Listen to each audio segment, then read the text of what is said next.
Rewards. Rewards are a pretty cool thing here. So in library, I'll go back again. This is the library app.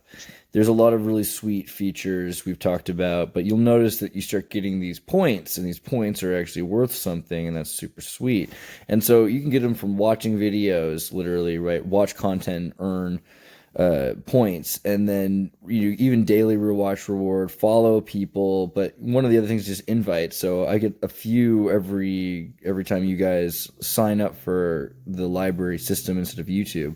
So that's cool. I got 24 points for referring 3 people just now, and that's going to be helpful in the long run on my channel. I've noticed that I have now about 1405, and this has been going about 100 a day, so it's growing pretty fast. But with the rewards, if I get 1,000, you get 400 points, and I have 891 of 1,000. So I wanted to make this video mainly because it sounds like a lot of people haven't figured out that they could be making points and rewards from this service, and it's pretty sweet. So you can set up your account pretty anonymously if you want, and I'd recommend using Brave to do it.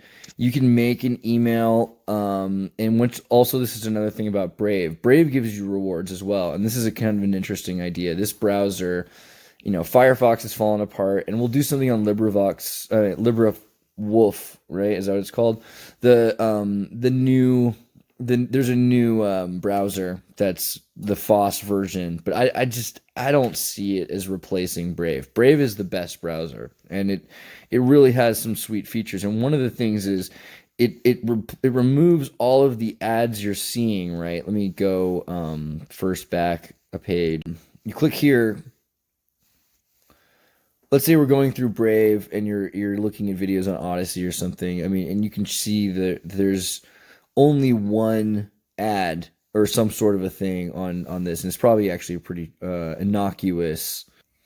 Let's say you go to some let's say you're crazy and you go to facebook.com, and you can see even before you log in, there's a number of ads here and creepy things that are being blocked. I'm going to show you another example, especially with these news sites. If you go to a news site like this, you start seeing huge amounts of blocked ads. 18 is not even that many. I've seen 60, 100. But a lot of the time what will happen is you won't be able to read the article because it says you have to pay.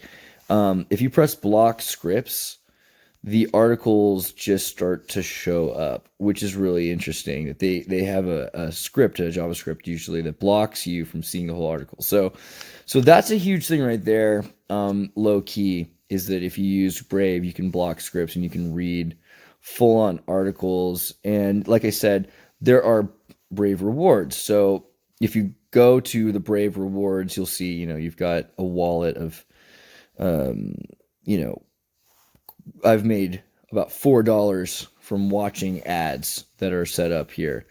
And it's not super a lot right there, but there's more ad points right there. Congrats, I have successfully earned another set of ads. And so it's gone up to almost $5. So the more you're going through these pages, you're going to see ads. You can actually turn on certain kinds of ads that suit you. And I like to do this because it actually helps the alternative systems that are for the smaller guys that are trying to put their ads up. Because, maybe I might put an ad up someday. Who knows? Like Exertis could want to have tech tip ads or something. Who knows? So there's an innocuous way to have ads. There's a way that it fits into your lifestyle and you get paid for it. So Brave is pretty sweet. So 45,000 trackers and ads have been blocked, and I've saved gigabytes of data, if you think about it, because a lot of those ads they take up space. So I've saved a lot of space by doing this, which is pretty great.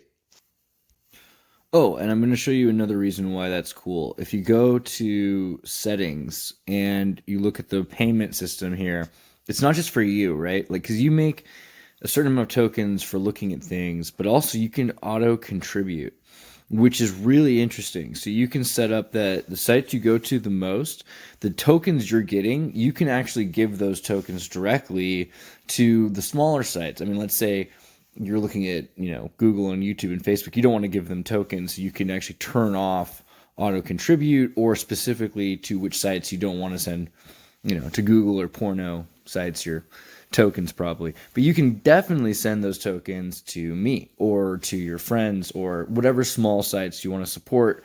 Even larger sites like the browser Brave's own website, perhaps you would like to support. So this is a really interesting feature which lets you take the tokens you're making and give them to people that are making content you like. And you can even add like monthly contributions, and setting up tips is pretty sweet. So all of this connects with Uphold. And see, I've already gotten $1.11 in Brave active tokens, and that's pretty sweet. So then you can actually put them on the market. You can transact them for other tokens, anything to anything really, or to dollars, and that's pretty great.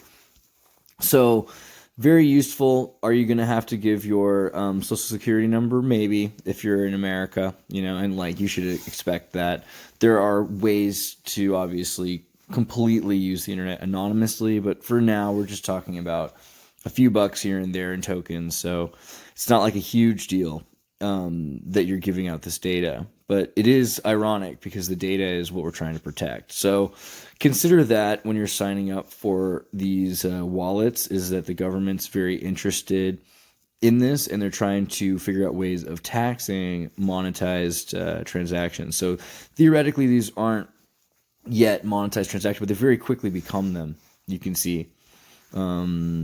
So coins are doing really well again, so that's another reason we're talking about it. The other thing is Bittrex, right? And I haven't logged in on this account because it reveals too much information, but you're going to probably find Bittrex to be very useful, mainly if you use LBRY, because you can send your tokens. So you go to your wallet and you want to send your money. You can convert credits to USD on Bittrex. And so what that does is when you open your Bittrex account, it'll ask you to convert to the LBC to dollars or Tether or Ethereum or Bitcoin. In order to do that, you're going to create an LBC wallet in Bittrex, because there's wallets for every kind of coin, and then you put the LBC in there, and then you can convert it to dollars or to Bitcoin, which would be better, arguably. So that's how quick it is. It seems a little bit longer than it really is. Basically, you set up an account, you send the tokens from one system, from LBRY to Bittrex, and then from there you should be able to grab Bitcoin or dollars. And from here, if you don't want to go to dollars yet, it's even more interesting because you can get a Cash App card or something like that. So we're going to keep looking. Before I give you advice on which Cash App card to get or alternative to Cash App card, because there are better cards theoretically, even though sometimes having the biggest one is the best because they have the most legal defense and there's a lot of things going on. But we're going to look at all the options for that. So, well, thanks for watching.